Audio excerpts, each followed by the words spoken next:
Salut à tous, c'est Pank de chez nous, bienvenue sur cette vidéo qui aujourd'hui va parler d'Integrative Medical Hypnosis de Roger et Tracy, et on est au cours numéro 5.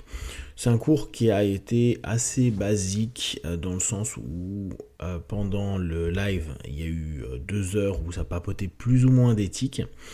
Donc quand on parle d'éthique, c'est vraiment ce que un hypnotiste et encore plus un hypnotiste complémentaire du médical peut se permettre, qu'est-ce qu'il doit faire en lien avec le médical, quand est-ce qu'il doit appeler un médecin, ce qu'il ne doit surtout pas faire, c'est-à-dire commencer à donner des diagnostics et ou donner des façons de se comporter par rapport à tout ce qui est médicamenteux, voire même il y a un problème.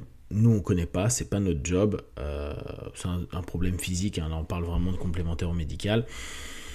On peut travailler éventuellement sur quelque chose s'il y a une douleur, mais la première chose qu'on partage et surtout qu'on conseille, c'est aller voir un médecin. Ça, ils insistent dessus.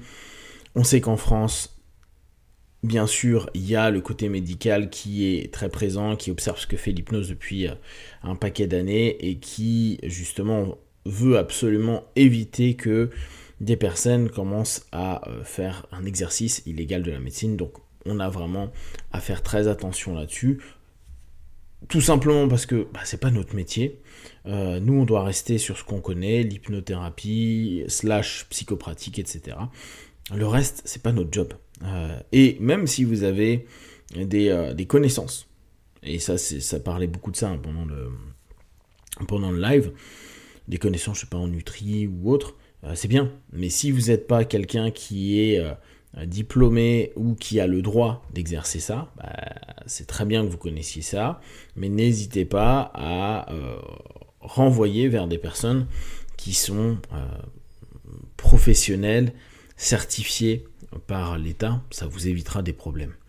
D'accord? Donc, comme d'hab, n'allez que dans votre champ de compétences. Nous, en hypnose, notre champ de compétences reste l'hypnose, hypnothérapie, hypnoanalyse, etc., etc. Le reste, ça ne nous appartient pas. Et ne commencez pas à changer. Ça risque d'être problématique à court, moyen ou long terme. Donc on a aussi papoté de tout ce qui était... ce qu'on peut faire, ce qu'on peut ne pas faire, etc. Mais c'est toujours associé à ce code de l'hypnotiste. On a parlé des phénomènes hypnotiques, des transformations qu'on peut faire sur la sensibilité aux douleurs. En l'occurrence, toujours des choses très très simples que vous connaissez très certainement, comme la salle de contrôle. D'accord, donc on a parlé de la salle de contrôle, ce que ça peut amener. Tracy a laissé une vidéo complémentaire sur une salle de contrôle pour quelqu'un qui allait se faire opérer pour la 2e fois des genoux et qui, la première fois, avait réussi à plutôt bien gérer ses douleurs et sa peur dans sa salle de contrôle. Donc on a beaucoup parlé de salle de contrôle.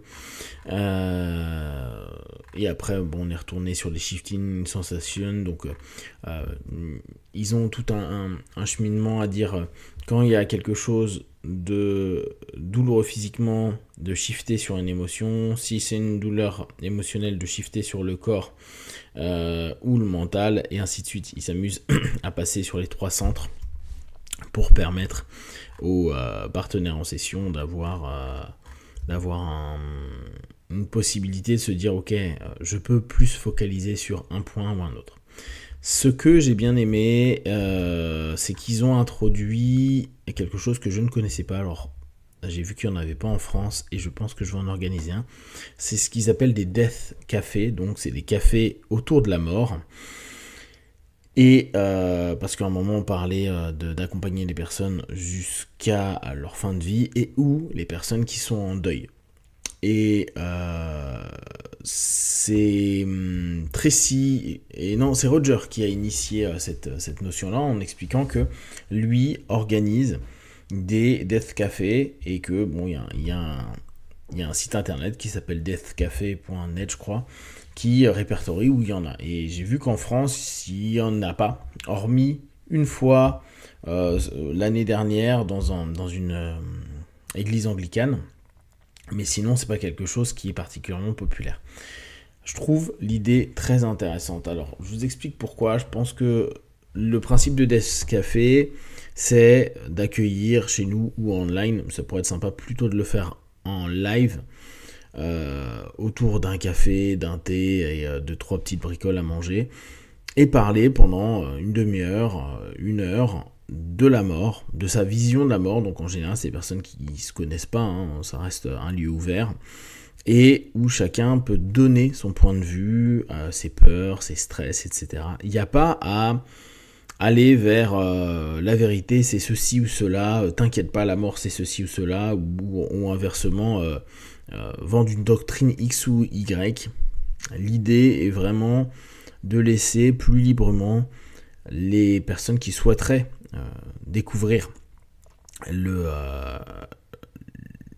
ce thème-là, ou en tout cas qui souhaiteraient partager leur vision sur ce thème-là avec de l'écoute des personnes qui viennent. Alors bien sûr, le minimum c'est être prêt à écouter pendant des dizaines de minutes et à échanger sur les points de vue que tout à chacun ont de la mort, être respectueux que certaines personnes puissent avoir une notion déiste, des personnes qui vont être des personnes athées, etc., etc. Ça n'a pas d'importance, l'importance est d'amener cet élément qui de toute façon est la fin du chemin et de pouvoir peut-être dans ce cadre-là et certainement à répétition avoir une possibilité d'avoir de nouvelles questions et peut-être avoir des nouveaux comportements ou en tout cas des nouvelles pensées vis-à-vis de ce qu'est la mort et comment l'appréhender. La sienne, bien sûr, celle des autres, etc. Alors, je regardais un petit peu le site et c'est assez simple, hein. Ils demandent pas de prérequis spécifiques, hormis, bien sûr, et c'est là où il y a l'intérêt de l'accompagnement, d'être capable d'un petit peu driver et d'être dans cette notion de recadrer si il y a un débordement X ou Y, ou mettre des temps de silence, etc. Il y a tout un travail sur les feedbacks aussi en fin de séance pour voir ce qu'on peut améliorer, etc. Donc, j'ai bien aimé cette ouverture qu'a proposé Roger. Je pense que là, on est le 3 avril.